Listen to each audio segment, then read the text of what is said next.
Invasão à Ucrânia, anexação da Crimeia e laços com terroristas.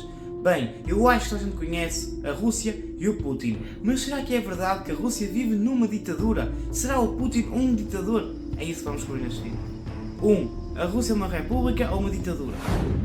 A Rússia é uma república federativa, onde o líder político é eleito diretamente ou indiretamente para o cargo.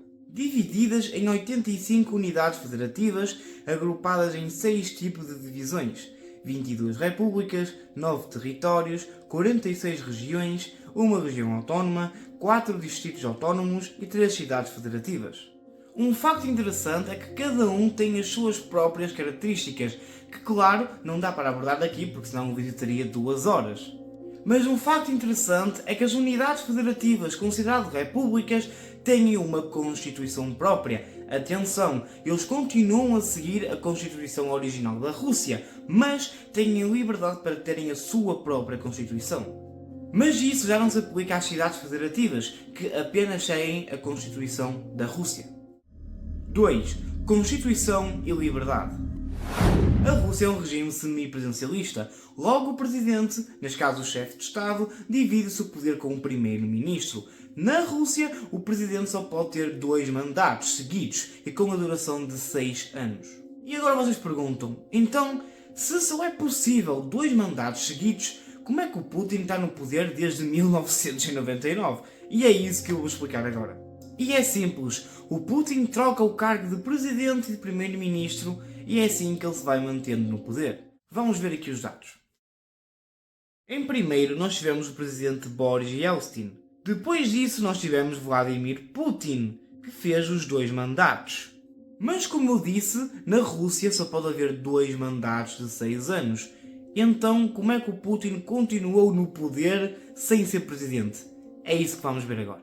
Quando chegou ao limite de mandato de Vladimir Putin, ele tornou-se primeiro-ministro e indicou para presidente Dmitry Medvedev. Então é simples, quando acaba os mandatos para presidente, Putin torna-se primeiro-ministro e é assim que ele vai mantendo o poder e governando a Rússia. Apesar que agora Putin quer estender o limite de mandatos e governar até 2036 ou 2050, neste caso até ele morrer, ele tem tentado aprovar isso junto do Senado russo e veremos o que vai acontecer nos próximos capítulos.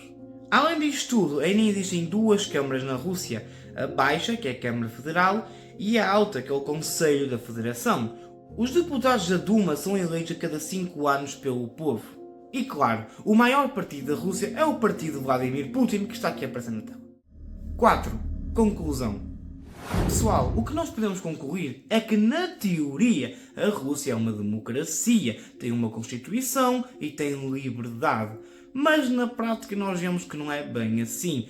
Putin tem governado e governado ao longo dos anos. E se vocês quiserem descobrir como é que um homem fica tantos anos no poder, sem rivalidade e sem ninguém tentar derrubar o seu governo, deixem nos comentários que seria um vídeo interessante.